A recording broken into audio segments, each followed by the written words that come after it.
अब देखो last lecture में हमने किसकी बात करी थी? लास्ट लेक्चर में हमने स्प्रिंग से रिलेटेड जितने न्यूमेरिकल थे उसको हमने वहां पे क्या किया था? सॉल्व किया था। आज जो हम टॉपिक स्टार्ट करने जा रहे हैं वो स्टार्ट करने जा रहे हैं वहां पे फ्रिक्शन, है कि नहीं? अच्छा, इससे पहले हम लोगों ने वहां पे डिस्कस किया था, एक मिनट रुकना जरा।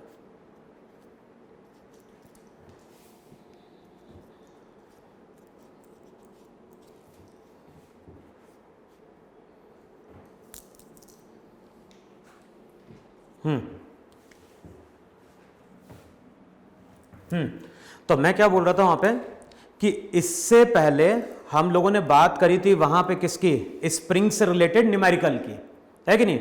आज जो हम टॉपिक स्टार्ट करने जा रहे हैं वो जा रहे हैं फ्रिक्शन। और फ्रिक्शन के बारे में देखो, हम लोगों ने थोड़ा बहुत जब टाइप्स ऑफ फोर्सेस पढ़े थे तो वहां पे हमने क्लासिफाई किया था। और वहां पे हमने क्या बोला था? वहां पे हमने बोला था कि अगर ये ग्राउंड है, और ग्राउंड पे हम क्या कर रहे हैं? ब्लॉक को लाके प्लेस कर रहे हैं। अगर कोई ग्राउंड है, ग्राउंड के ऊपर हमने क्या किया? किसी ब्लॉक को लाके प्लेस किया। मान लो ब्लॉक का मास m है, तो वहां मैंने क्या डिफाइन किया था? जब दो बॉडीज कांटेक्ट में आती है तो यहां पे ब्लॉक के एटम्स होंगे, यहां पे तुम्हारे क्या होंगे? ग्राउंड के एटम्स होंगे। और इन एटम्स में क्या प्रेजेंट है? इन एटम्स में प्रेजेंट है चार्ज पार्टिकल। देखो है कि नहीं वहां पे? तो होता क्या है, जब हम ब्लॉक को ग्राउंड के ऊपर लाके प्लेस करते हैं तो इन दोनों एटम के चार्ज पार्टिकल आपस में इंटरेक्ट करते हैं, और as a result of interaction जो फोर्स डेवलप होता है उसको हम कांटेक्ट फोर्स बोलते थे। उसको हम बोलते थे वहां पे कांटेक्ट फोर्स। अच्छा, वो भी ये चीज भी हमने डिफाइन करी थी कि अगर कोई फोर्स डेवलप हो रहा है दो पार्टिकल के, चार्ज पार्टिकल के इंटरेक्शन के कारण, तो उस फोर्स को हमने इलेक्ट्रोमैग्नेटिक फोर्स में क्लासिफाई किया था। देखो ये है कि नहीं वहां पे? इस केस में जो कांटेक्ट फोर्स डेवलप हो रहा है वो डेवलप हो रहा है किसके कारण? इन दोनों एटम्स के चार्ज पार्टिकल के इंटरेक्शन के कारण। तो जो कांटेक्ट फोर्स होता है वो भी इलेक्ट्रोमैग्नेटिक फोर्स का ही क्या है? एक क्लासिफिकेशन है। अच्छा, अब ये जो कांटेक्ट फोर्स है, ये कांटेक्ट फोर्स ब्लॉक पे आ रहा है किसके कारण? ग्राउंड के कारण। और न्यूटन के थर्ड लॉ के अकॉर्डिंग क्या होगा? जितना फोर्स ब्लॉक पे लग रहा है, ब्लॉक उतना ही फोर्स किस पे अप्लाई करेगा? ग्राउंड पे अप्लाई करेगा। अभी हम बात कर रहे हैं किसकी? ब्लॉक की।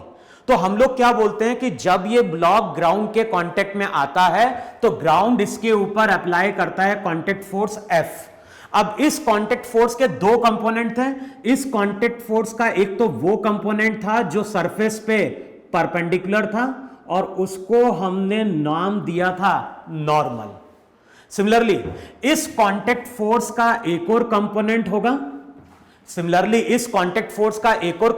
होगा, और ये जो कंपोनेंट होगा, ये कंपोनेंट सरफेस के पैरेलल होगा, और इसको हम नाम देते हैं वहां पे फ्रिक्शन। क्लियर? तो जब हम फ्रिक्शन की बात करते हैं या फिर नॉर्मल की बात करते हैं तो ये दोनों ही हमारे क्या हैं? इलेक्ट्रोमैग्नेटिक फोर्स हैं। तो सबसे पहले हेडिंग डालो वहां पे फ्रिक्शन।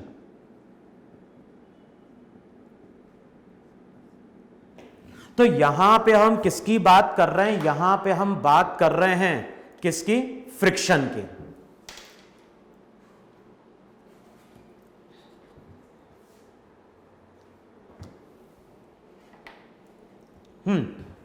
अच्छा, सबसे पहला पॉइंट क्या लिखना है? सबसे पहला पॉइंट लिखना है फ्रिक्शन में कि it is a electromagnetic force. It is an electromagnetic force. क्यों बोल रहे हैं इलेक्ट्रोमैग्नेटिक फोर्स? क्योंकि ये दो एटम के चार्ज पार्टिकल के इंटरेक्शन के कारण डेवलप हुआ है।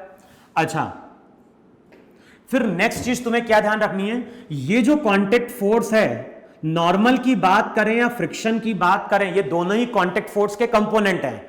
तो कई बार जब न्यूमेरिकल सॉल्व करते हैं तो क्वेश्चन में बोलता है find out the total force applied by the surface. तो जो टोटल कांटेक्ट फोर्स होगा उसको हम लिखेंगे under root of N square plus F square. तो क्वेश्चन में अगर तुमसे कहीं पूछता है कि ग्राउंड ने टोटल फोर्स कितना अप्लाई किया है, तो इसका मतलब है ये वैल्यू हो जाएगी under root N square plus F square. लेकिन अब हम किसकी बात करने जा रहे हैं? हम बात करने जा रहे हैं फ्रिक्शन की। तो सबसे पहले लिखो फ्रिक्शन की डेफिनेशन। और फ्रिक्शन को हम क्या डिफाइन कर रहे हैं? फ्रिक्शन को हम डिफाइन कर रहे हैं, it is the component of contact force which always acts parallel to the surface. जो भी कांटेक्ट फोर्स है, कांटेक्ट फोर्स को हम क्या, फ्रिक्शन को हम क्या डिफाइन कर रहे हैं? फ्रिक्शन को हम डिफाइन कर रहे हैं कि ये कांटेक्ट फोर्स का वो कंपोनेंट है जो हमेशा कांटेक्ट सरफेस के क्या होता है? पैरेलल चलता है। क्लियर? तो फ्रिक्शन को हम क्या डिफाइन कर रहे हैं? फ्रिक्शन को हम डिफाइन कर रहे हैं component of contact force which always acts parallel to the surface. अच्छा, अब नेक्स्ट हम बात करते हैं यहां पे इसके रीजन की, कि फ्रिक्शन डेवलप क्यों होता है। तो देखो, जब हम ब्लॉक को किसके ऊपर लाके प्लेस करते हैं? जब हम ब्लॉक को लाके प्लेस करते हैं ग्राउंड पे, जैसे ये ग्राउंड था और ग्राउंड के ऊपर हमने क्या किया? एक ब्लॉक को लाके प्लेस किया। अब देखो होता क्या है, प्रैक्टिकली हमने क्या देखा है, अगर ग्राउंड के ऊपर अगर हम ब्लॉक को लाके प्लेस कर रहे हैं तो मोस्ट ऑफ द केस में ब्लॉक का सरफेस परफेक्टली हॉरिजॉन्टल दिखाई देता है। ग्राउंड का सरफेस भी ज्यादातर केस में हॉरिजॉन्टल दिखाई देता है परफेक्टली। लेकिन अगर हम माइक्रोस्कोपिक लेवल पे जाके देखेंगे, इसी डायग्राम को अगर माइक्रोस्कोपिक लेवल पे जाके देखेंगे, तो ये जो ग्राउंड रहेगा, ये ग्राउंड इस तरह से अनइवन होता है। अगर हम किस पे जाके देख रहे हैं? माइक्रोस्कोपिक लेवल पे जाके देख रहे हैं। सिमिलरली जब हम इस ब्लॉक की बात करते हैं, तो ये जो ब्लॉक रहेगा, ये भी कुछ इस तरह से अनइवन होगा।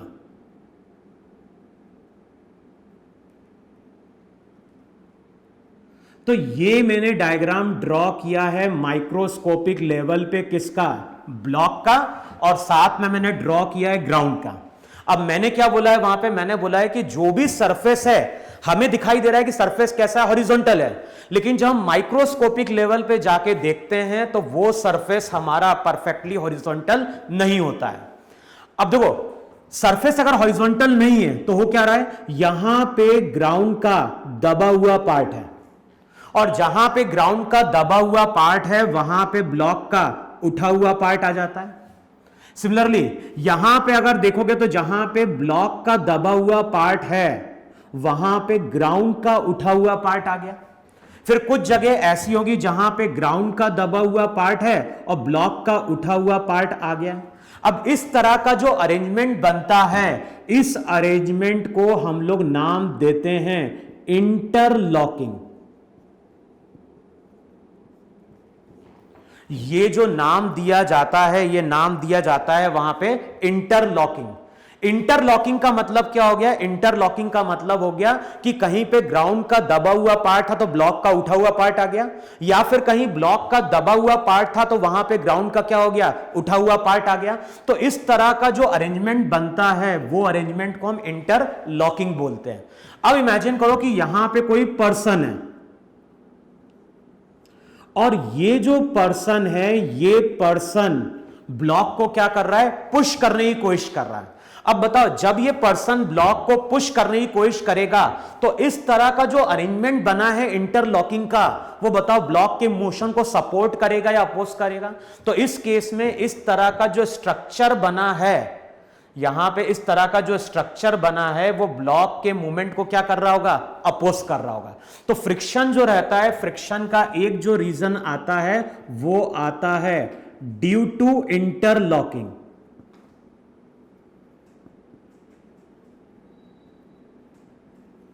तो एक जो रीजन आ रहा है फ्रिक्शन का, वो आ रहा है ड्यू टू इंटरलॉकिंग। अच्छा, अब जो सेकंड रीजन आता है फ्रिक्शन का, वो क्या निकल के आता है? देखो, जब ये दोनों बॉडीज क्या होती हैं, जब ब्लॉक और ग्राउंड कांटेक्ट में आते हैं, तो कुछ जगह क्या हो रहा है? कुछ जगह यहां पे ब्लॉक के एटम, ग्राउंड के एटम, यहां पे एटम कांटेक्ट में आ रहा है, एटम बोल दो या फिर मॉलिक्यूल्स बोल दो।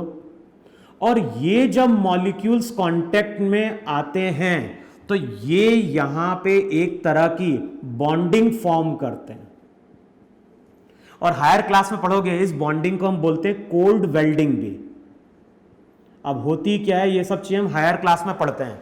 अभी केवल हमें क्या बोलना है कि जब ब्लॉक ग्राउंड के कांटेक्ट में आता है तो उसके जो मॉलिक्यूल्स रहते हैं वो आपस में एक तरह का बॉन्ड फॉर्म कर लेते हैं। अब जब ये पर्सन ब्लॉक को क्या करेगा, पुश करेगा, तो इन पार्टिकल्स के बीच में जो बॉन्डिंग बन चुकी है वो बॉन्डिंग ब्लॉक के मूवमेंट को क्या कर रही होगी, अपोज कर रही होगी। तो पहला जो रीजन आता है वो आता है इंटरलॉकिंग, और दूसरा आता है बॉन्डिंग बिटवीन द मॉलिक्यूल्स।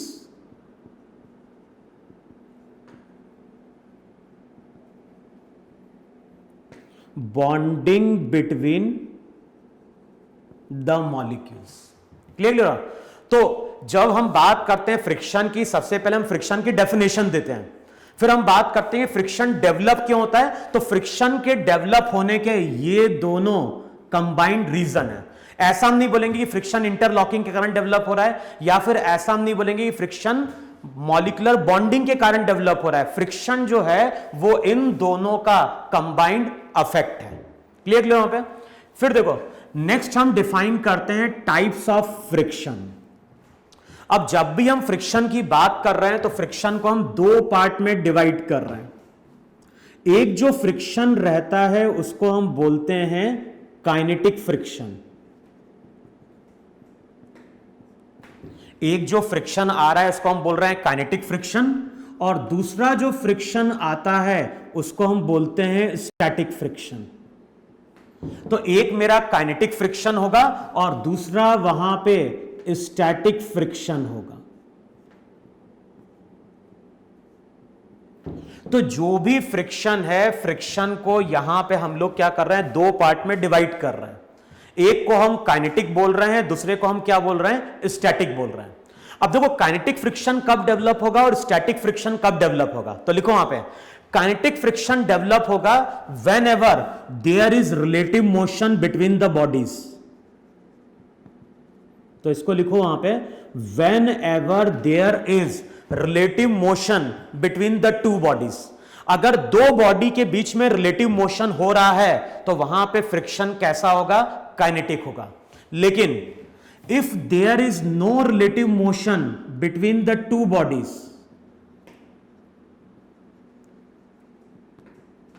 अगर मैं बोल रहा हूं if there is no relative motion between the two bodies then the friction develops between them will be static in nature. अगर हमारे पास दो बॉडी हैं या दो सरफेस हैं और उनके बीच में कोई मोशन नहीं हो रहा है तो जो भी फ्रिक्शन रहेगा उसका नेचर वहां पे क्या होगा, स्टैटिक होगा।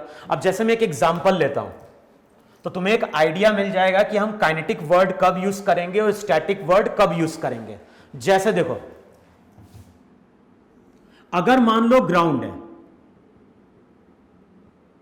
यहां पे ग्राउंड है और ग्राउंड के ऊपर हमने एक ब्लॉक को v0 वेलोसिटी से प्रोजेक्ट किया है। तो हमारे पास एक ब्लॉक है और ब्लॉक को हमने v0 वेलोसिटी से क्या किया, प्रोजेक्ट किया। अच्छा, इन दोनों के बीच का सरफेस रफ है। जो भी ब्लॉक और ग्राउंड है इन दोनों के बीच का सरफेस वहां पे कैसा है, रफ है। अच्छा, फ्रिक्शन किसके बीच में डेवलप हो सकता है, तो यहां पे फ्रिक्शन डेवलप हो सकता है बिटवीन ब्लॉक एंड ग्राउंड।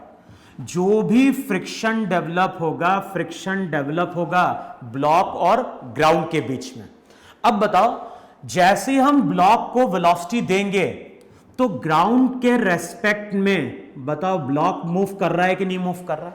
हमने क्या बोला, रिलेटिव मोशन देखना है किसके बीच में, दोनों बॉडीज के बीच में। तो ग्राउंड के रेस्पेक्ट में अगर तुम ब्लॉक को देखोगे तो ब्लॉक कैसा है, मोशन में है। इसका मतलब है कि यहां पे जो फ्रिक्शन डेवलप होगा उसका नेचर काइनेटिक होगा। क्लियर है? फिर देखो, अगर मैं तुमसे बोलता हूं कि यहां पे एक इंक्लाइंड प्लेन है, यहां पे एक इंक्लाइंड प्लेन है, इंक्लाइंड प्लेन पे हमने एक ब्लॉक को लाके प्लेस कर दिया। अब कई बार ऐसा देखा होगा कि जब हम इंक्लाइंड पे किसी ब्लॉक को लाके प्लेस करते हैं तो कई बार तो होता है ब्लॉक स्लाइड कर जाता है, और कई बार ऐसा भी देखा होगा कि ब्लॉक वहां पे रुका रहता है। तो यहां पे ब्लॉक जो है, ये ब्लॉक मेरा रेस्ट में है। अच्छा, अब सरफेस रफ है, जो सरफेस है वो सरफेस मेरा वहां पे कैसा है, रफ है। अच्छा, अब फ्रिक्शन किसके बीच में डेवलप हो रहा है, फ्रिक्शन डेवलप हो रहा है बिटवीन इंक्लाइंड एंड ब्लॉक। तो हम इंक्लाइंड पे बैठ के ब्लॉक को देखेंगे। बताओ, इंक्लाइंड पे बैठ के अगर ब्लॉक को देखोगे तो ये ब्लॉक कैसा दिखाई देगा, रेस्ट में। अगर रिलेटिव मोशन होगा तो काइनेटिक, अगर रिलेटिव मोशन नहीं है तो यहां पे जो फ्रिक्शन डेवलप होगा उसका नेचर कैसा होगा, उसका नेचर यहां पे स्टैटिक होगा। अच्छा, मैं एक एग्जांपल और लेता हूं, इससे तुम्हें और क्लियरिटी मिलेगी। अब देखो, कई बार ऐसा देखा होगा प्रैक्टिकली कि एक बुक लो, एक बुक लो और ये जो बुक है हैवी बुक है ना, इस बुक के ऊपर हमने एक और बुक को लाके प्लेस कर दिया। एक बुक है, उसके ऊपर एक और बुक को लाके प्लेस कर दिया। अच्छा, ये सरफेस भी रफ है, तो हम यहां पे क्या बोल रहे हैं, हम यहां पे बोल रहे हैं कि M1 ब्लॉक और ग्राउंड, M1 ब्लॉक और ग्राउंड, इनके बीच का सरफेस कैसा है, रफ है। सिमिलरली M2 और M1, सिमिलरली M2 और M1, इनके बीच का सरफेस भी वहां पे कैसा है, रफ है। तो M1 और ग्राउंड, M1 और ग्राउंड, इनके बीच का सरफेस रफ है। और अगर हम M2 और M1 की बात करें तो इनके बीच का सरफेस भी रफ है। तो हर जगह सरफेस रफ है, फ्रिक्शन अवेलेबल है। अब मैं क्या कर रहा हूं, M1 ब्लॉक को खींच रहा हूं। अब कितने फोर्स से खींच रहा है तो आगे हम पढ़ेंगे, फोर्स की कुछ लिमिट भी होती है। अच्छा, कई बार तुमने ऑब्जर्व किया होगा कि जैसे ही हम नीचे वाले ब्लॉक को खींचते हैं, जैसे ही यहां पे हम नीचे वाले ब्लॉक को खींचते हैं, तो उस केस में हमें दोनों ब्लॉक एक साथ मूव करते हुए दिखाई देते हैं। देखो, ऐसा कभी नोटिस किया है कि नहीं नोटिस किया है? ऐसा करके भी देख सकते हो। टेबल के ऊपर एक बुक रखो, उसके ऊपर एक और बुक लाके रखो, है कि नहीं? टेबल के ऊपर एक बुक लाके रखो और उसके ऊपर एक और बुक लाके रखो। जैसे टेबल है, जैसे मान लो ये टेबल है। अब टेबल के ऊपर हमने क्या किया, एक बुक को लाके प्लेस किया और इसके ऊपर मान लो हमने एक और बुक को लाके प्लेस कर दिया। तो ये ऐसे समझो, टेबल है, टेबल के ऊपर डस्टर रखा, डस्टर के ऊपर हमने मार्कर रखा। अब मैं क्या कर रहा हूं, डस्टर को मूव करा रहा हूं। बताओ क्या हो रहा है, जब मैं डस्टर को मूव करा रहा हूं तो मार्कर भी क्या कर रहा है, एक साथ चल रहा है। लेकिन इमेजिन करना, अगर हम फोर्स बहुत तेज लगाएंगे, अगर हम फोर्स बहुत तेज लगाते हैं तो डस्टर और मार्कर, इनके बीच में वहां पे स्लिपिंग हो जाती है। देखो, है कि नहीं है? तो अभी इस केस में स्लिपिंग होगी या नहीं होगी वो डिपेंड करेगा फोर्स के मैग्नीट्यूड पे। हमने फोर्स इस तरह से लगाया है कि ये दोनों ब्लॉक एक साथ मूव कर रहे हैं। तो अब यहां पे हम बोलेंगे both the blocks are moving together.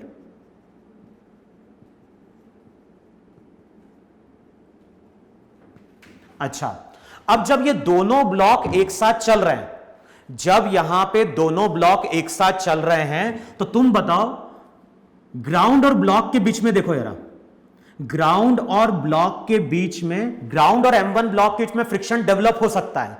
और हमें करना क्या है, M1 ब्लॉक की स्टडी करनी है ग्राउंड के रेस्पेक्ट में। ये ध्यान ना, जिन दो सरफेस के बीच में फ्रिक्शन होगा उन्हीं दोनों सरफेस के बीच में हम स्टडी करेंगे।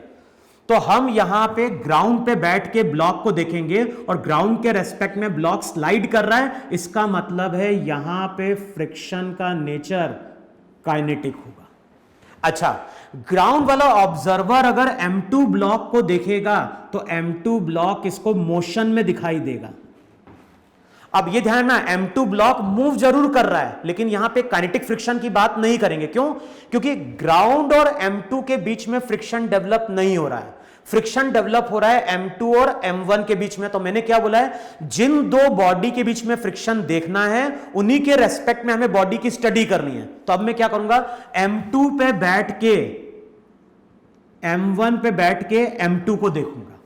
बताओ, M1 पे बैठ के अगर हम M2 को देखेंगे तो ये कैसा दिखाई देगा, रेस्ट में दिखाई देगा। और M1 M2 के रेस्पेक्ट में अगर M2 रेस्ट में है, इसका मतलब है कि यहां पे जो फ्रिक्शन डेवलप होगा उसका नेचर स्टैटिक होगा। बताओ अब तुम लोगों को क्लियर हुआ कि नहीं क्लियर हुआ कि कब हमें स्टैटिक फ्रिक्शन वर्ड यूज करना है और कब हमें काइनेटिक फ्रिक्शन का वर्ड यूज करना है। स्टैटिक फ्रिक्शन का वर्ड यूज करेंगे whenever there is no relative motion between the two bodies. तो यहां पे M1 और M2 के बीच में कोई रिलेटिव मोशन नहीं है तो फ्रिक्शन स्टैटिक है, लेकिन M1 और ग्राउंड के बीच में रिलेटिव मोशन है तो फ्रिक्शन जो रहेगा, फ्रिक्शन वहां पे क्या होगा, काइनेटिक हो जाएगा। क्लियर? अब सबसे पहले जो हेडिंग डालो वो डालो काइनेटिक फ्रिक्शन। स्टैटिक फ्रिक्शन की हम लोग स्टडी बाद में करेंगे, सबसे पहले हम बात करेंगे किसकी, काइनेटिक फ्रिक्शन की। तो लिखो वहां पे काइनेटिक फ्रिक्शन। तो अब हम बात करने जा रहे हैं यहां पे किसकी, काइनेटिक फ्रिक्शन की। अच्छा, अब सबसे पहला पॉइंट क्या लिखना है वहां पे काइनेटिक फ्रिक्शन में? सबसे पहला पॉइंट लिखना है काइनेटिक फ्रिक्शन कब डेवलप होगा, whenever there is relative motion. तो लिखो वहां पे whenever there is relative motion between the two bodies. तो यहां पे लिखो वहां पे whenever there is relative motion between the two bodies. अगर हमारे पास दो बॉडीज हैं और इनके बीच में रिलेटिव मोशन है, अगर हमारे पास दो बॉडीज हैं और उनके बीच में वहां पे क्या है, रिलेटिव मोशन है, तो हम किसकी बात करेंगे, वहां पे हम बात करेंगे काइनेटिक फ्रिक्शन की। अच्छा, जो भी काइनेटिक फ्रिक्शन है उसको हमेशा हम डिनोट करेंगे एफ के से। जो भी काइनेटिक फ्रिक्शन है उसको हम डिनोट करेंगे एफ के से। फिर नेक्स्ट लिखो वहां पे it is a constant force. जब भी हम काइनेटिक फ्रिक्शन की बात करेंगे ये हमेशा कांस्टेंट फोर्स है और इसको कैलकुलेट करने का फॉर्मूला दिया गया है और फॉर्मूला दिया है एफ के इक्वल्स टू म्यू के इंटू एन। तो जब भी हम काइनेटिक फ्रिक्शन की बात करेंगे इसको कैलकुलेट करने का फॉर्मूला दिया गया और फॉर्मूला दिया गया है एफ के इक्वल्स टू म्यू के इंटू एन। अब म्यू के क्या है, म्यू के है वहां पे कोफिशिएंट ऑफ काइनेटिक फ्रिक्शन।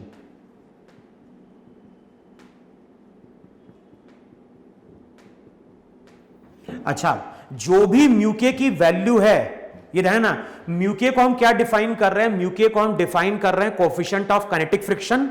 और इसकी वैल्यू किस पे डिपेंड करती है, इसकी वैल्यू डिपेंड करती है दोनों सरफेस के नेचर पे। दोनों सरफेस जितने ज्यादा रफ होंगे म्यूके की वैल्यू उतनी ज्यादा होगी। अगर सरफेस की रफनेस कम होगी तो म्यूके की वैल्यू क्या होगी, कम हो जाएगी। तो जो भी कोफिशिएंट ऑफ काइनेटिक फ्रिक्शन है वो डिपेंड कर रहा है दोनों सरफेस के रफनेस के ऊपर या दोनों सरफेस के नेचर के ऊपर। और एन होती है उस सरफेस की नॉर्मल जहां पे हम फ्रिक्शन क्या कर रहे हैं, कैलकुलेट कर रहे हैं। तो coefficient of kinetic friction depend करता है सरफेस के नेचर पे और एन वहां पे हो गई सरफेस की नॉर्मल। जो भी काइनेटिक फ्रिक्शन है उसको हमेशा हमें लिखना है म्यू के इंटू एन। अब नेक्स्ट हम बात करते हैं इसके डायरेक्शन की।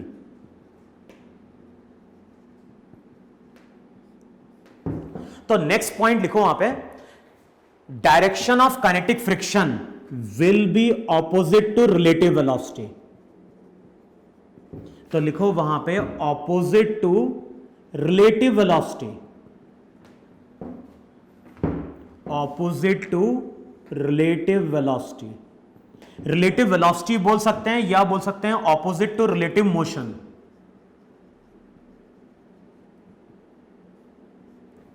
तो यहां पे हम बात कर रहे हैं ऑपोजिट टू रिलेटिव वेलोसिटी या फिर हम बोल सकते हैं ऑपोजिट टू रिलेटिव मोशन। अब जैसे देखो यहां पे सबसे पहले एग्जांपल लिखो, सबसे पहले एग्जांपल लो यहां पे कि ग्राउंड था, ग्राउंड के ऊपर हमने ब्लॉक को v वेलोसिटी से या v0 वेलोसिटी से आगे प्रोजेक्ट कर दिया था। अब बताओ ग्राउंड पे खड़े होके अगर हम ब्लॉक को देख रहे हैं तो ये ब्लॉक कहां जा रहा है, आगे की ओर जा रहा है। जिस डायरेक्शन में रिलेटिव वेलोसिटी दिखाई देगी उसके ऑपोजिट हम काइनेटिक फ्रिक्शन अप्लाई करेंगे। तो ब्लॉक पे काइनेटिक फ्रिक्शन कहां है? पीछे है। अच्छा, न्यूटन के थर्ड लॉ के अकॉर्डिंग क्या होगा? जितना फ्रिक्शन ब्लॉक पे लगेगा उतना ही फ्रिक्शन किस पे लग रहा होगा? ग्राउंड पे लग रहा होगा। वहां पे देखो है कि नहीं? वहां पे फिर नेक्स्ट देखो, वहां पे यहां पे एक ब्लॉक है, ब्लॉक को वेलोसिटी दी है v राइट की ओर, और किसी टाइम पे ब्लॉक पे फोर्स लग रहा है F लेफ्ट की ओर। देखो ऐसा पॉसिबल हो सकता नहीं हो सकता है कि ब्लॉक जो है, ब्लॉक हमारा राइट की ओर जा रहा है, जो भी ब्लॉक है ब्लॉक हमारा कहां जा रहा है? राइट की ओर जा रहा है, और किसी टाइम पे हमने ब्लॉक के ऊपर फोर्स अप्लाई करना स्टार्ट कर दिया लेफ्ट की ओर। जैसे हम लेफ्ट की ओर फोर्स अप्लाई करेंगे वेलोसिटी क्या होगी? कम होगी। अब बताना है फ्रिक्शन का डायरेक्शन क्या होगा। तो देखो, जब भी हम काइनेटिक फ्रिक्शन की बात करेंगे, काइनेटिक फ्रिक्शन का जो डायरेक्शन रहेगा वो डिपेंड करेगा हमेशा किस पे? डायरेक्शन ऑफ वेलोसिटी पे। हमें फोर्स से कोई मतलब नहीं है, ये फोर्स लेफ्ट की ओर हो राइट की ओर, हमें इससे कोई मतलब नहीं है। हमें देखना है वेलोसिटी का डायरेक्शन। वेलोसिटी राइट की ओर है, फ्रिक्शन लेफ्ट की ओर। फिर देखो वहां पे अगर मान लो इसी डायग्राम में ब्लॉक की वेलोसिटी भी लेफ्ट की ओर है, फोर्स भी लेफ्ट की ओर है। अब पूछता है कि इस इंस्टेंट पे फ्रिक्शन का डायरेक्शन क्या है? तो फ्रिक्शन का डायरेक्शन होगा ऑपोजिट टू रिलेटिव वेलोसिटी। तो ग्राउंड के रेस्पेक्ट में ब्लॉक यहां राइट जा रहा है तो फ्रिक्शन पीछे, ग्राउंड के रेस्पेक्ट में ब्लॉक लेफ्ट की ओर जा रहा है तो फ्रिक्शन वहां पे क्या हो गया? आगे हो गया। तो जो भी फ्रिक्शन है उसका डायरेक्शन डिपेंड कर रहा है रिलेटिव वेलोसिटी पे। फिर नेक्स्ट डायग्राम ड्रॉ करो। यहां पे एक ब्लॉक ए है, यहां पे एक और ब्लॉक बी है। मान लो ब्लॉक बी की वेलोसिटी है 30 मीटर पर सेकेंड और ब्लॉक ए की वेलोसिटी है 10 मीटर पर सेकेंड, और इन दोनों के बीच में सरफेस है रफ। अब हमें बताना है कि इन दोनों के बीच में काइनेटिक फ्रिक्शन कहां लग रहा होगा। तो देखो हम क्या करेंगे, हम ये सरफेस मान लो फ्रिक्शन लेस है, यहां पे कोई फ्रिक्शन नहीं है। फ्रिक्शन किसके बीच में डेवलप हो रहा है? फ्रिक्शन डेवलप हो रहा है between block A and block B. तो फ्रिक्शन जो भी है वो डेवलप हो रहा है किसके बीच में? ए और बी के बीच में। वहां पे अब क्या करो, ए पे बैठ जाओ और बताओ ए पे बैठ के अब बी को देखो, बताओ देख के ही क्या फीलिंग आ रही है? हम जिस प्लेटफॉर्म पे बैठे हैं वो स्लो चल रहा है ग्राउंड के रेस्पेक्ट में, और ऊपर ब्लॉक क्या हो रहा है? तेज चल रहा है। तो देख के ही लग रहा है कि अगर हम ए पे बैठ के बी को देखेंगे तो बी हमें आगे की ओर जाता हुआ दिखाई देगा। ऐसा होगा कि नहीं होगा? जिस प्लेटफॉर्म पे हम बैठे हैं उसकी वेलोसिटी कम है, बी की वेलोसिटी ज्यादा है। तो अगर हम ए पे बैठ के बी को देखें तो हमें फीलिंग आ रही कि बी आगे की ओर जा रहा है, और बी अगर आगे की ओर जा रहा है तो काइनेटिक फ्रिक्शन पीछे की ओर लगना चाहिए। हम कैलकुलेट भी कर लेते हैं। हम ए पे बैठ के बी को देख रहे हैं तो हम रिलेटिव वेलोसिटी कैलकुलेट करेंगे V B A. V B A का मतलब होता है V B minus V A, that is B की velocity with respect to A. सबको वेक्टर फॉर्म में पुट करो, 30 I cap minus 10 I cap, that is 20 I cap. और ध्यान है ये वी बी ए पॉजिटिव आ गया है। इसका मतलब है कि ए पे बैठ के अगर हम बी को देखेंगे तो बी आगे जा रहा होगा, बी आगे जा रहा है तो इस पे काइनेटिक फ्रिक्शन पीछे। अब थर्ड लॉ यूज करो, इस पे काइनेटिक फ्रिक्शन अगर पीछे होगा तो इस पे काइनेटिक फ्रिक्शन वहां पे आगे की ओर होगा। देखो है कि नहीं? वहां पे बी पे अगर फ्रिक्शन पीछे की ओर होगा तो ए पे फ्रिक्शन कहां होगा? ए पे फ्रिक्शन होगा आगे की ओर। देखो है कि नहीं वहां पे? अच्छा, फिर देखो इसी केस में मान लो हम वेलोसिटी को इंटरचेंज कर दे जरा। ये था मेरा ए,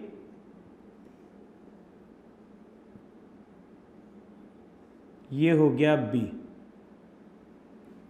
ये ए ये बी। अच्छा, अब बी को हमने वेलोसिटी कितनी दी? 30। अब बी को वेलोसिटी दे दो 10, ए को वेलोसिटी दे दो 30 मीटर पर सेकेंड। अब बताओ तुम जरा, अब मैं अगर ए पे बैठूंगा तो अब फीलिंग क्या आती है? जिस प्लेटफॉर्म पे हम बैठे हो तेज चल रहा है और उसके ऊपर जो ऑब्जेक्ट है वो स्लो चल रहा है, तो बताओ अगर हम ए पे बैठ के बी को देखेंगे तो बताओ बी हमें पीछे की ओर आता हुआ दिखाई देगा, नहीं दिखाई देगा? और बी अगर पीछे की ओर आता हुआ दिखाई दे रहा है तो फ्रिक्शन बी पे कहां लगना चाहिए? ऑपोजिट लगना चाहिए, राइट की ओर। तो सबसे पहले फिर से रिलेटिव वेलोसिटी कैलकुलेट करो। बताओ अब रिलेटिव वेलोसिटी कैलकुलेट करोगे तो वीबी हो जाएगा 10 I cap minus वीए 30 I cap. तो ये जो वैल्यू रहेगी ये वैल्यू हो जाएगी 10 I cap minus 30 I cap, तो ये हो जाएगा माइनस 20 आई कैप, और माइनस 20 आई कैप ये हो जाएगी VBA की वैल्यू। तो VBA का मतलब हो गया B की velocity with respect to A। अब बताओ अगर हम A पे बैठ के B को देख रहे हैं तो ये नेगेटिव आ रहा है, नेगेटिव का मतलब लेफ्ट की ओर जा रहा है। अब बताओ A पे बैठ के देखने पे B अगर पीछे की ओर आ रहा है तो फ्रिक्शन B पे आगे की ओर लगेगा, और B पे फ्रिक्शन अगर आगे की ओर है तो न्यूटन्स के थर्ड लॉ के अकॉर्डिंग A पे फ्रिक्शन कहां लग रहा होगा? पीछे की ओर लग रहा होगा।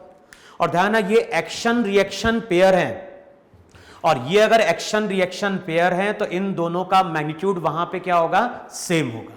क्लियर? तो जब भी हमें काइनेटिक फ्रिक्शन का डायरेक्शन फाइंड आउट करना होगा तो हमेशा हम रिलेटिव मोशन देखेंगे। जिस डायरेक्शन में रिलेटिव मोशन होगा उसके ऑपोजिट हम काइनेटिक फ्रिक्शन क्या करेंगे? अप्लाई कर देंगे वहां पे। अब जैसे देखो वहां पे कि मान लो यहां पे वॉल है और यहां पे ग्राउंड है, और इन दोनों के बीच में हम क्या कर रहे हैं? बॉल को स्पिन करके प्लेस कर रहे हैं। इन दोनों के बीच में हमने क्या किया? एक बॉल को स्पिन करके प्लेस किया, और स्पिन कैसे किया है? स्पिन किया है एंटी क्लॉकवाइज। अच्छा बताओ किसी बॉल को हम एंटी क्लॉकवाइज स्पिन करें और उसको यहां पे लाके प्लेस कर दें तो बताओ ग्राउंड के रेस्पेक्ट में ये पॉइंट कहां जा रहा है? तो ग्राउंड के रेस्पेक्ट में ये पॉइंट आगे की ओर जा रहा है, और ये पॉइंट अगर आगे की ओर जा रहा है तो इस पे फ्रिक्शन FK कहां लग रहा होगा? पीछे की ओर लग रहा होगा। अच्छा अब यहां पे अगर देखोगे तो ये पॉइंट कहां जा रहा है? ध्यान ना ऐसे रोटेट कर रहा है तो ये पॉइंट नीचे की ओर जा रहा होगा, और ये पॉइंट अगर नीचे की ओर जा रहा है तो यहां पे फ्रिक्शन ऊपर की ओर लगेगा, इसको F' बोलो। दोनों फ्रिक्शन को हमने अलग अलग क्यों डिनोट किया है? हो सकता है दोनों के लिए म्यू की वैल्यू अलग हो सकता है दोनों के लिए नॉर्मल भी क्या हो? अलग हो वहां पे, तो वो तो आगे हम कैलकुलेट करेंगे। लेकिन इस केस में यहां पे फ्रिक्शन पीछे होगा और यहां पे फ्रिक्शन कहां लग रहा होगा? ऊपर की ओर लग रहा होगा। क्लियर? तो इस तरह से हम काइनेटिक फ्रिक्शन का डायरेक्शन वहां पे क्या कर रहे हैं? फाइंड आउट कर रहे हैं। फिर देखो नेक्स्ट वहां पे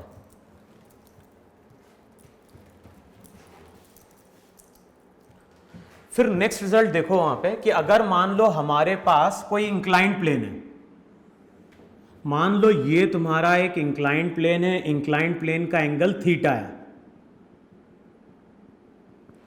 हमारे पास एक इंक्लाइंड प्लेन है, इंक्लाइंड प्लेन का एंगल कितना है? थीटा है, और इस इंक्लाइंड प्लेन पे हम किसी ब्लॉक को ऊपर की ओर प्रोजेक्ट कर रहे हैं विथ वेलोसिटी v0। अच्छा अब सरफेस कैसा है? दोनों के बीच का सरफेस रफ है, और कोफिशिएंट ऑफ काइनेटिक फ्रिक्शन कितना है? n। ब्लॉक का मास दिया है m। अच्छा बताओ इस केस में अगर हम ब्लॉक का फ्री बॉडी डायग्राम ड्रॉ करेंगे तो कौन कौन से फोर्स शो करोगे? एक तो शो करोगे यहां पे नॉर्मल, दूसरा यहां पे शो करोगे mg cos थीटा, यहां पे शो करोगे mg sin थीटा। नॉर्मल होगा mg cos थीटा होगा, mg sin थीटा होगा, और साथ में हम शो करेंगे ब्लॉक की वेलोसिटी ऊपर की ओर है, और मैंने क्या बोला? जिस डायरेक्शन में रिलेटिव वेलोसिटी होगी उसके ऑपोजिट हम शो करेंगे वहां पे काइनेटिक फ्रिक्शन है। अच्छा नॉर्मल किसको बैलेंस कर रहा है? तो तुम बोलोगे नॉर्मल बैलेंस कर रहा है mg cos थीटा को। नॉर्मल बैलेंस कर रहा है mg cos थीटा को। बताओ नेट फोर्स कहां लग रहा है? नेट फोर्स लग रहा है पीछे की ओर। जिस डायरेक्शन में नेट फोर्स होगा उसी डायरेक्शन में ब्लॉक का एक्सेलरेशन a होगा। इस केस में इसको हम रिटार्डेशन बोलेंगे क्योंकि ये वेलोसिटी के ऑपोजिट है। अच्छा, नेट फोर्स कितना है? तो नेट फोर्स है F K plus M G sine theta, और नेट फोर्स को लिखो m इंटू ए। अब क्या करो, एफ के की वैल्यू पुट कर दो। तो मैंने क्या लिखवाया था? एफ के को लिखवाया था म्यू के into N plus M G sine theta M into A के बराबर। जो भी काइनेटिक फ्रिक्शन है इसको हम लिखते हैं म्यू के इंटू एन, और एन उस सरफेस की नॉर्मल है जहां पे हम फ्रिक्शन देख रहे हैं। नॉर्मल किसके बराबर है? नॉर्मल यहां पे एम जी कॉस थीटा के बराबर है। तो एन की वैल्यू पुट करोगे तो रिजल्ट हो जाएगा म्यू के M G cos theta plus M G sine theta equals to M into A. तो ए कितना निकल के आता है? ए आता है जी sine theta plus mu K G cos theta. तो ये इस केस में ब्लॉक का क्या रहा होगा? रिटार्डेशन रहा होगा वहां पे। क्लियर? तो अगर इंक्लाइन पे हम ब्लॉक को v नॉट वेलोसिटी से ऊपर की ओर प्रोजेक्ट करेंगे तो ब्लॉक का इतना रिटार्डेशन नीचे की ओर होगा। क्लियर हो इतना? अच्छा, मान लो यही इंक्लाइन प्लेन है, मान लो यही हमारा इंक्लाइंड प्लेन है, और इस इंक्लाइंड प्लेन पे हम ब्लॉक को क्या कर रहे हैं? v वेलोसिटी से नीचे की ओर प्रोजेक्ट कर रहे हैं। बताओ, अगर ब्लॉक को हम नीचे की ओर प्रोजेक्ट करेंगे तो फिर से ब्लॉक का फ्री बॉडी डायग्राम ड्रॉ करोगे। n M G cos theta M G sine theta. अच्छा, वेलोसिटी नीचे की ओर है तो काइनेटिक फ्रिक्शन कहां होगा? काइनेटिक फ्रिक्शन ऊपर की ओर होगा। होगा नहीं होगा? अच्छा, अब ये ब्लॉक एक्सेलरेट करता हुआ आ रहा है या फिर ये ब्लॉक रिटार्ड करता हुआ आ रहा है? देखो, जब इस ब्लॉक को हम v नॉट वेलोसिटी से प्रोजेक्ट करेंगे तो बताओ ऐसी पॉसिबिलिटी है क्या कि ब्लॉक की वेलोसिटी बढ़े? वहां पे ब्लॉक की वेलोसिटी बढ़ सकती है अगर mg sin थीटा fk से क्या हो? ज्यादा हो। अगर नेट फोर्स नीचे आ गया तो वेलोसिटी बढ़ेगी, और नेट फोर्स अगर ऊपर आ गया तो वेलोसिटी क्या होगी? घटेगी। तो हमने मान लिया यहां पे fk mg sin थीटा से क्या है? ज्यादा है। अब fk अगर mg sin थीटा से ज्यादा है तो एक्सेलरेशन ऊपर की ओर होगा। अब इक्वेशन क्या लिखोगे? fk minus mg sin theta equals to m into A. fk की जगह पुट करो म्यू के इंटू n, और n का मतलब है mg cos theta minus mg sin theta equals to m into A. तो ये डिपेंड कर रहा है कि ब्लॉक की वेलोसिटी बढ़ रही है या ब्लॉक की वेलोसिटी घट रही है। ब्लॉक की वेलोसिटी अगर घटेगी तो fk ज्यादा होगा, वेलोसिटी बढ़ेगी तो mg sin थीटा fk से क्या होगा? ज्यादा होगा। तो चेक करना है हमें वहां पे। तो इस केस में हम क्या बोलेंगे? इस केस में हम बोल देंगे a की वैल्यू, इस केस में a की वैल्यू हो जाएगी वहां पे कितना? Mu K G cos theta minus G sine theta, या फिर ऐसा भी लिख देना a equals to G sine theta minus mu K G cos theta. ऐसा लिखेंगे जब स्पीड डिक्रीज करेगी, और ऐसा रिजल्ट लिखेंगे जब स्पीड इंक्रीज कर रही है। स्पीड अगर बढ़ रही है तो ध्यान रखना mg sin थीटा बड़ा होगा fk से। mg sin थीटा fk से बड़ा होगा तो रिजल्टेंट फोर्स नीचे की ओर आएगा, और रिजल्टेंट फोर्स अगर नीचे की ओर आएगा तो वो स्पीड को बढ़ा देगा। तो हमें ध्यान रखना है कि जब ये ब्लॉक नीचे आ रहा है तो ये स्पीड बढ़ाते हुए आ रहा है या स्पीड कम करते हुए आएगा। तो उसके अकॉर्डिंग हम रिलेशन वहां पे क्या कर लेंगे? यूज कर लेंगे वहां पे।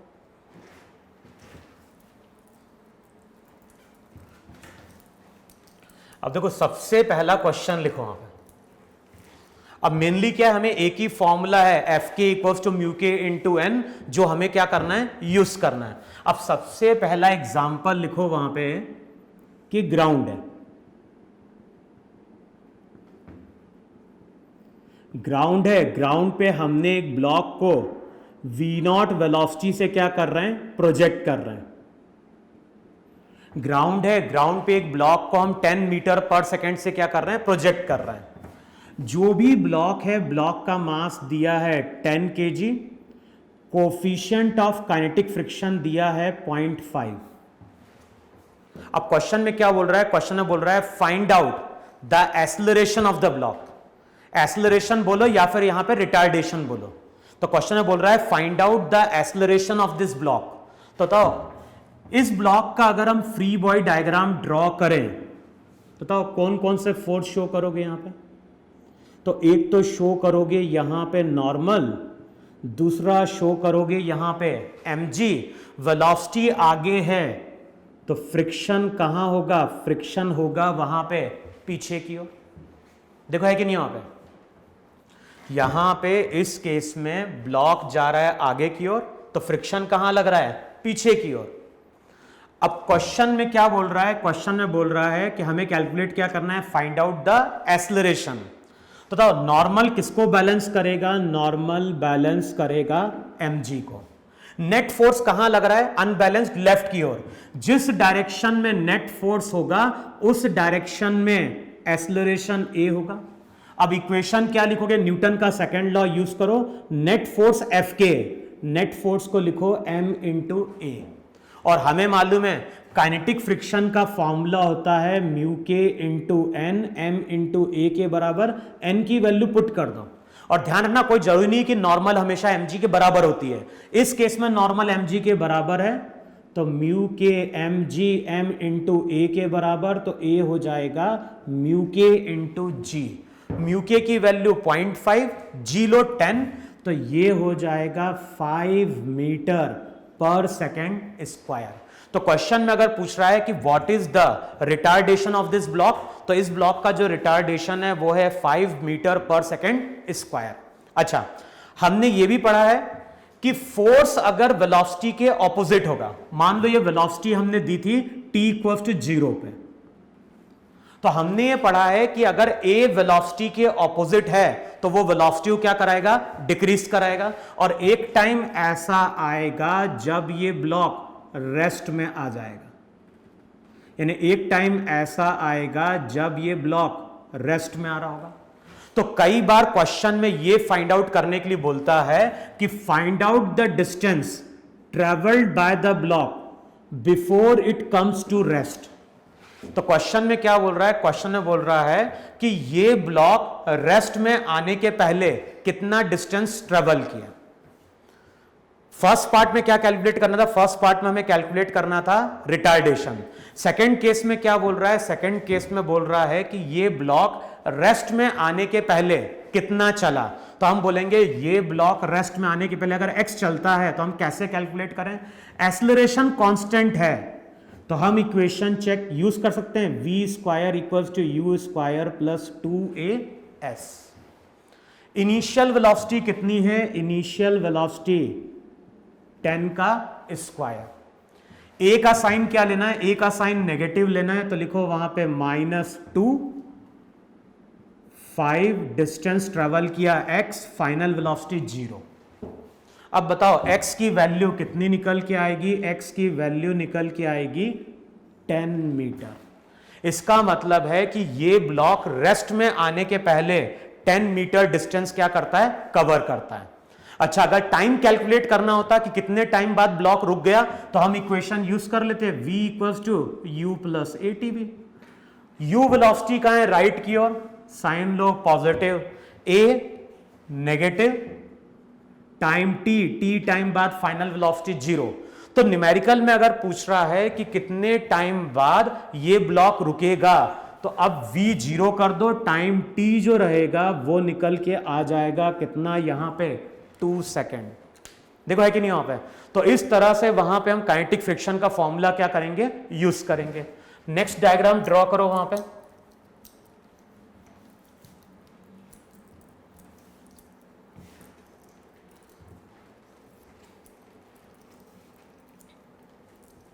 अच्छा, अब जो नेक्स्ट डायग्राम है, नेक्स्ट डायग्राम में क्या बोल रहा है कि हमारे पास यहां पे एक इंक्लाइंड प्लेन है,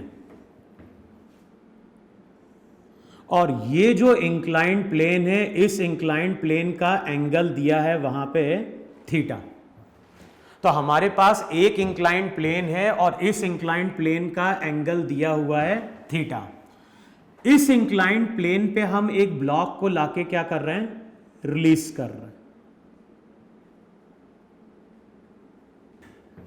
तो जो भी ब्लॉक है, ब्लॉक को हम इस इंक्लाइंड प्लेन पे लाके क्या कर रहे हैं, रिलीज कर रहे हैं। अच्छा, ये जो सरफेस है, ये सरफेस मेरा फ्रिक्शनलेस है। तो जैसे हम ब्लॉक को छोड़ते हैं, ब्लॉक यहां पे स्लाइड करता हुआ नीचे आता है, और ये ब्लॉक कितना डिस्टेंस ट्रेवल कर रहा है, तो मान लो डिस्टेंस ट्रेवल कर रहा है L। तो फर्स्ट केस में ये ब्लॉक फ्रिक्शनलेस सरफेस पे स्लाइड करता है, और इसको स्लाइड करके नीचे आने में टाइम लगता है कितना, T1। अच्छा, सेकेंड केस में हम क्या बोल रहे हैं, सेम इंक्लाइंड प्लेन है, सब कुछ सेम है, यहां पे एंगल थीटा, यहां पे एंगल भी थीटा, यहां पे भी हम ब्लॉक को क्या कर रहे हैं, रिलीज कर रहे हैं।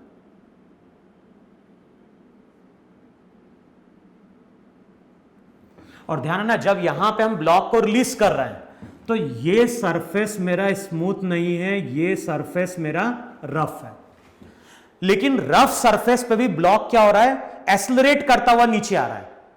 रफ सरफेस पे भी ये ब्लॉक क्या हो रहा है, नीचे आ रहा है। और रफ सरफेस पे अगर ब्लॉक नीचे आ रहा है तो इसका मतलब है mg sin थीटा fk से ज्यादा होगा। अभी मैंने बोला कि नहीं बोला कि इंक्लाइंड पे अगर ब्लॉक को हम रिलीज कर रहे हैं और ब्लॉक नीचे की ओर आ रहा है, यहां पे n, यहां पे mg cos थीटा, यहां पे mg sin थीटा। मैंने क्या बोला, जैसे हम छोड़ रहे हैं तो ये ब्लॉक नीचे की ओर आ रहा है, और ये ब्लॉक अगर नीचे की ओर आ रहा है, इसका मतलब है कि mg sin थीटा fk से बड़ा होगा।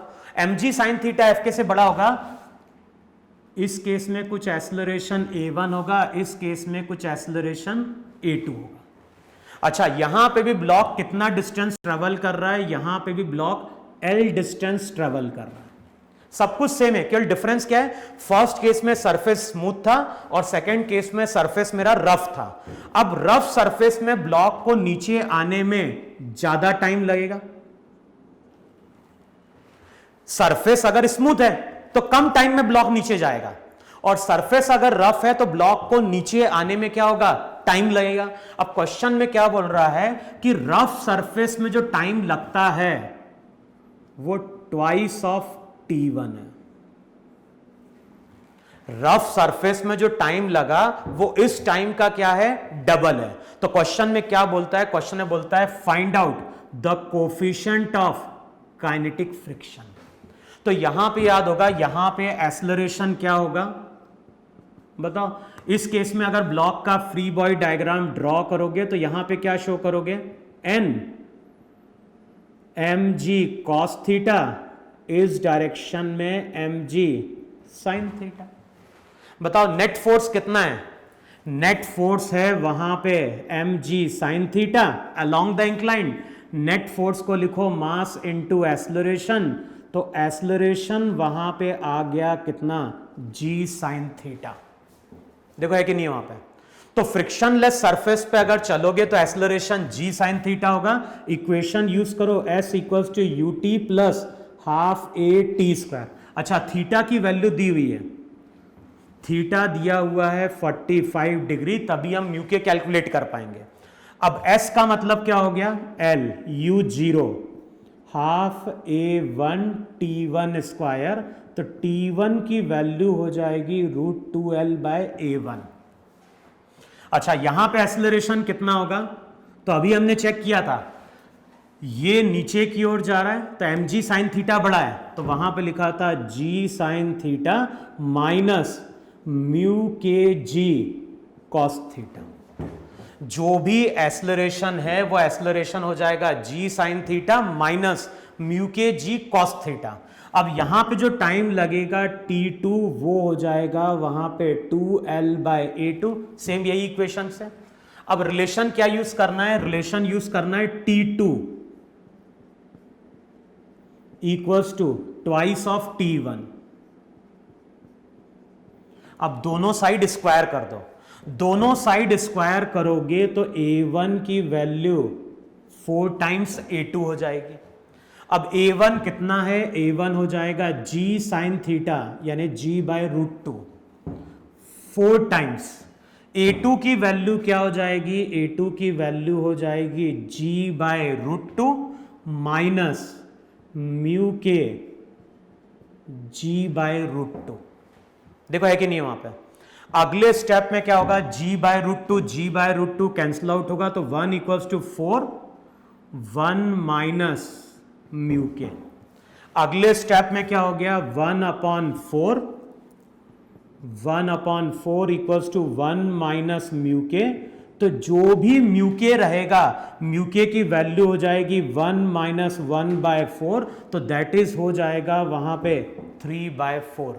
तो क्वेश्चन में यही पूछा गया था कि कोफिशिएंट ऑफ काइनेटिक फ्रिक्शन कितना है, तो जो कोफिशिएंट ऑफ काइनेटिक फ्रिक्शन रहेगा वो यहां पे हो जाएगा कितना, 3/4। और ये बहुत कॉमन क्वेश्चन है, मोस्ट ऑफ द बुक में इस तरह का क्वेश्चन दिया होता है। तो स्मूथ पे होगा तो एक्सेलरेशन g साइन थीटा, और रफ पे होगा तो एक्सेलरेशन हो जाएगा g sine theta minus mu K g cos theta. Clear लो इतना वहां पे। फिर देखो नेक्स्ट क्वेश्चन वहां पे,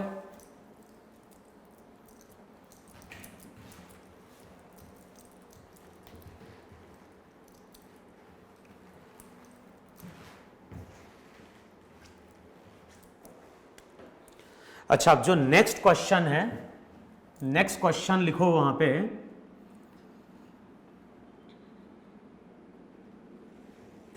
कि हमारे पास इस तरह से एक इंक्लाइंड प्लेन है और इसका एंगल दिया है थीटा। तो हमारे पास एक इंक्लाइंड प्लेन है, इंक्लाइंड प्लेन का एंगल कितना दिया हुआ है, थीटा। यहां पे हम क्या कर रहे हैं, यहां पे हम एक ब्लॉक को रिलीज करने जा रहे हैं। तो इस पोजीशन पे लाके ब्लॉक को हम क्या कर रहे हैं, रिलीज कर रहे हैं। अच्छा अब यहां पे हम एक हाइपोथेटिकल केस की बात कर रहे हैं। जो भी कोफिशिएंट ऑफ काइनेटिक फ्रिक्शन है म्यू के, उसकी वैल्यू दी है म्यू नॉट इंटू एक्स।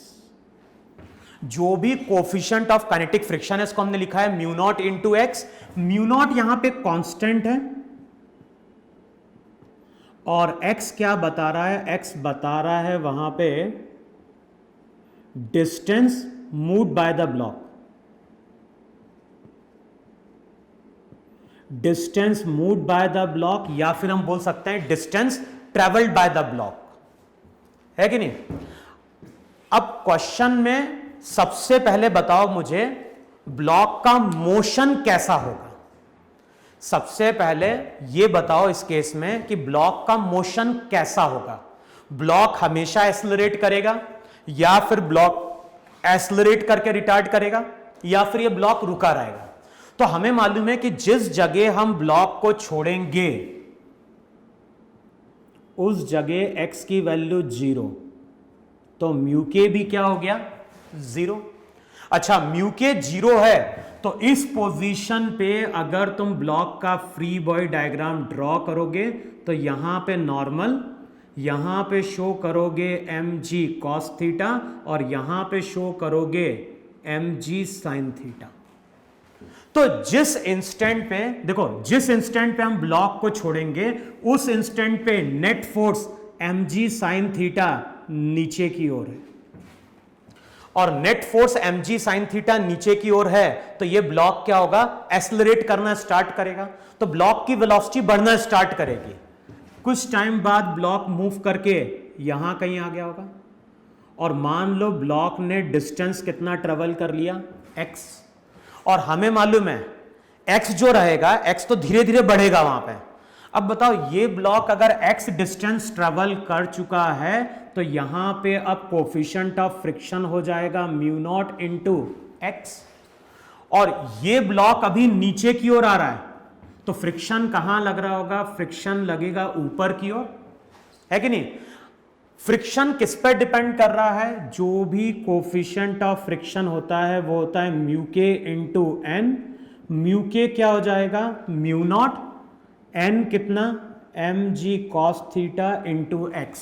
देखो है कि नहीं वहां पे, जो भी नॉर्मल रहेगा वो तो हमेशा mg cos थीटा के बराबर है, तो fk की वैल्यू हो जाएगी mu naught mg cos theta into x. इसका मतलब है कि जो भी काइनेटिक फ्रिक्शन है वो किस पे डिपेंड कर रहा है, जो भी काइनेटिक फ्रिक्शन है वो डिपेंड कर रहा है किसके ऊपर, x के ऊपर वहां पे, है कि नहीं। अच्छा अब ये बताओ यहां पे इनिशियली कौन सा फोर्स ज्यादा होगा। देखो इसको ऐसे कंपेयर करो, पहले fk की वैल्यू 0 थी, मान लो mg sin थीटा की कुछ वैल्यू थी 40, ऐसा मान लो वहां पे mg sin थीटा पहले 40 था, कुछ वैल्यू रही होगी न्यूमेरिकल, तो हमने मान लिया mg sin थीटा 40 है, fk की वैल्यू 0 है। अब जैसे ये ब्लॉक थोड़ा सा आगे बढ़ेगा, फ्रिक्शन x पर डिपेंड कर रहा है, फ्रिक्शन बढ़ना स्टार्ट करेगा, ये 10 हो गया, ये 40 रहेगा। mg sin थीटा फोर्स हमेशा कांस्टेंट है इस केस में, लेकिन fk जो फोर्स है वो यहां पे वेरिएबल है। फिर ये ब्लॉक थोड़ा और आगे जाएगा, फ्रिक्शन जो रहेगा वो x पे डिपेंड कर रहा है, तो फ्रिक्शन और बढ़ेगा, फ्रिक्शन हो गया 20, ये 40। बताओ अभी भी mg sin थीटा fk से क्या है, ज्यादा है, और mg sin थीटा अगर fk से ज्यादा होगा तो रिजल्टेंट फोर्स अभी भी कहां बन रहा होगा, नीचे की ओर बन रहा होगा। अच्छा बताओ टाइम के साथ हो क्या रहा है, जैसे जैसे ये ब्लॉक नीचे की ओर आएगा फ्रिक्शन क्या होगा, बढ़ते जाएगा। एक टाइम ऐसा आएगा कि नहीं आएगा जब दोनों फोर्स हमारे क्या होंगे, इक्वल हो जाएंगे, और जिस इंस्टेंट पे ऐसा होगा तो उस टाइम पे रिजल्टेंट फोर्स 0 हो जाएगा। लेकिन ध्यान रखना, अगर मैं इस पोजीशन को डिफाइन कर रहा हूं ए और इस पोजीशन को डिफाइन कर रहा हूं बी, तो ए से लेके बी तक अगर देखोगे तो रिजल्टेंट फोर्स हमेशा नीचे की ओर लग रहा है। देखो रिजल्टेंट फोर्स हमेशा डिक्रीज कर रहा है कि नहीं डिक्रीज कर रहा है, पहले रिजल्टेंट फोर्स 40 था, फिर 30 था, फिर 20 था, फिर 0 था। तो रिजल्टेंट फोर्स की हमने इक्वेशन क्या लिखी है, रिजल्टेंट फोर्स की हमने इक्वेशन लिखी थी mg sin theta minus fk, तो ये इक्वेशन हो गई mg sin theta minus fk हो जाएगा mu naught mg cos theta into x। ये रिलेशन क्या बता रहा है, ये रिलेशन बता रहा है कि रिजल्टेंट फोर्स कंटिन्यूअसली डिक्रीज कर रहा है। अच्छा रिजल्टेंट फोर्स कंटिन्यूअसली डिक्रीज कर रहा है, कम होते जा रहा है, लेकिन बताओ रिजल्टेंट फोर्स ने कभी अपना डायरेक्शन चेंज किया है क्या। जब तक रिजल्टेंट फोर्स अपना डायरेक्शन चेंज नहीं करेगा तब तक वो बॉडी को क्या करेगा, एक्सेलरेट कराता रहेगा। फिर से समझो मैं क्या बोल रहा हूं, अगर मान लो ये ब्लॉक है, इमेजिन करो कि ये ब्लॉक है और इस ब्लॉक पे हम फोर्स लगा रहे हैं राइट की ओर, भले ही हम फोर्स को बढ़ाते जाएं या फोर्स को हम घटाते जाएं, जब तक फोर्स राइट की ओर लगता रहेगा, देखो भले ही हम फोर्स को कम करते जाएं लेकिन जब तक ये फोर्स राइट की ओर लगता रहेगा इसकी वेलोसिटी बढ़ती रहेगी। तो यहां से लेके यहां तक ब्लॉक पे फोर्स नीचे की ओर लग रहा था, इसका मतलब है कि जब ये ब्लॉक यहां पे आएगा तो इसकी वेलोसिटी मैक्सिमम होगी। कितना डिस्टेंस ट्रेवल कर लिया, तो मान लो ब्लॉक ने x0 डिस्टेंस ट्रेवल किया है और x0 डिस्टेंस ट्रेवल करने के बाद ब्लॉक की वेलोसिटी मैक्सिमम हुई है। अब ध्यान ना, ब्लॉक यहां पर रुकेगा नहीं, ब्लॉक के पास वेलोसिटी है, ब्लॉक नीचे जाएगा। अब बताओ ब्लॉक अगर और नीचे जाएगा तो x और बढ़ेगा, और x अगर और बढ़ गया तो अब इन दोनों में से फ्रिक्शन mg sin थीटा से ज्यादा हो जाएगा और अब रिजल्टेंट फोर्स अपना डायरेक्शन चेंज कर लेगा। और जैसे रिजल्टेंट फोर्स अपना डायरेक्शन चेंज करेगा अब वो ब्लॉक को रिटार्ड कराएगा और एक टाइम ऐसा आएगा जब ब्लॉक की वेलोसिटी क्या होगी, 0 हो जाएगी। तो कई बार क्वेश्चन में ये पूछता है कि ब्लॉक का मोशन क्या है, तो हम बोलेंगे ब्लॉक का मोशन क्या है, ब्लॉक का मोशन पहले एक्सेलरेटेड है और उसके बाद ब्लॉक का मोशन रिटार्डेड है। अब क्वेश्चन में क्या पूछ रहा है, क्वेश्चन में बोल रहा है find out the maximum velocity. Question में क्या बोल रहा है, find out the maximum velocity attend bye the block during its motion. Find out the maximum velocity attend bye the block during its motion. तो बताना है कि जो भी ब्लॉक है, ब्लॉक ने ड्यूरिंग इट्स मोशन मैक्सिमम कितनी वेलोसिटी अटेन करी वहां पे। तो देखो अब तुम क्या करोगे, वहां पे मैक्सिमम वेलोसिटी यहां पे अटेन करी नहीं अटेन करी, कितना डिस्टेंस ट्रेवल करने का एक्स नॉट, तो पहले रिजल्टेंट फोर्स को जीरो करो, तो ये हो जाएगा mg sign theta minus mu naught mg cos theta into x not.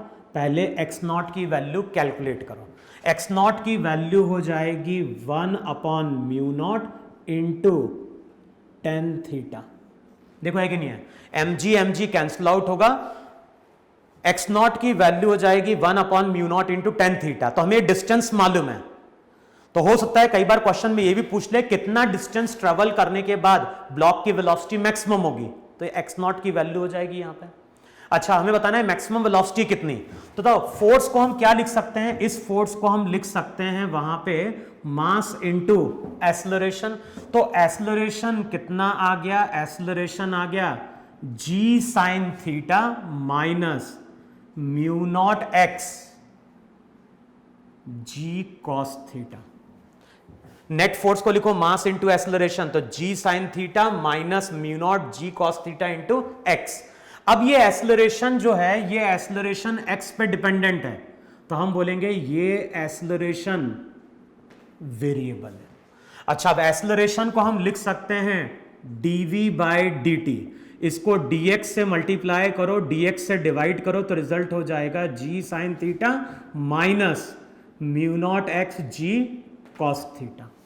अब dx बाई dt क्या हो गया, v into dv by dx, किसके बराबर, g sine theta minus mu naught x cos theta. बताओ ये वेलोसिटी है, ये एक्सेलरेशन है कि नहीं, तो एक्सेलरेशन को लिखो v into D V by D X. हमें वेलोसिटी कैलकुलेट करनी है, तो टर्म को सेपरेट आउट करो, तो रिजल्ट हो जाएगा g sine theta minus mu naught x cos theta into D x. कहां से कहां इंटीग्रेट करोगे, तो जब x की वैल्यू जीरो तो वेलोसिटी जीरो, बाद में x की वैल्यू कितनी आ गई, बाद में x की वैल्यू आ गई यहां पे x नॉट, तो x जब x नॉट के बराबर होगा वेलोसिटी मान लो v नॉट। तो मैक्सिमम वेलोसिटी को हम किससे डिनोट कर रहे हैं, v नॉट से वहां पे। अब बताओ इंटीग्रेट करोगे तो v का v स्क्वायर बाई 2। अब देखो डायरेक्ट मैं इंटीग्रेट कर रहा हूं, तो g sine theta constant, dx का integration x minus mu naught x का, अच्छा g को अंदर लेके आ जाओ, तो g sine theta into x minus हो जाएगा म्यू नॉट g, x की जगह x square by 2 into cos theta. अब इसको कहां से कहां इंटीग्रेट करना है, जीरो से लेके एक्स नॉट तक, और बाद में इस एक्स नॉट की वैल्यू को यहां पे क्या कर देना, पुट कर देना, और एक्स नॉट की वैल्यू यहां पे पुट करोगे तो यहां से हमें वी नॉट वेलोसिटी मिल जाएगी। तो ध्यान ना, वी नॉट यहां पे क्या है, वी नॉट यहां पे मैक्सिमम वेलोसिटी है जो कि इस ब्लॉक ने यहां पे क्या करी है, अटेन करी है कि नहीं। कितने डिस्टेंस ट्रेवल करने का तो उसने अटेन करी है, तो जो उसने डिस्टेंस ट्रेवल किया है वो ट्रेवल किया है 1 अपॉन म्यू नॉट इंटू क्या हो गया, टेन थीटा। क्लियर। तो आज का जो लेक्चर था उसमें बेसिकली हमने क्या किया, फ्रिक्शन के इंट्रोडक्शन की बात करी, और साथ में हमने बात करी कि काइनेटिक फ्रिक्शन का हम डायरेक्शन कैसे कैलकुलेट करते हैं, है कि नहीं। अब अगली क्लास में हम क्या करेंगे, अगली क्लास में हम काइनेटिक फ्रिक्शन से रिलेटेड एक दो न्यूमेरिकल और लेंगे मॉड्यूल के या बुक के, और उसके बाद फिर हम लोग स्टार्ट कर देंगे वहां पे स्टैटिक फ्रिक्शन। तो अब तुम्हें करना क्या है, मॉड्यूल में या बुक में फ्रिक्शन की थ्योरी पढ़ो, और काइनेटिक फ्रिक्शन से रिलेटेड जो न्यूमेरिकल हैं जो हमने डिस्कस किए हैं, अगर ऐसा कोई न्यूमेरिकल मिलता है तो उसको सॉल्व करने की कोशिश करना। क्लियर। तो इतना नोट डाउन करो और इसको अब क्या करो, रिवाइज करो आप।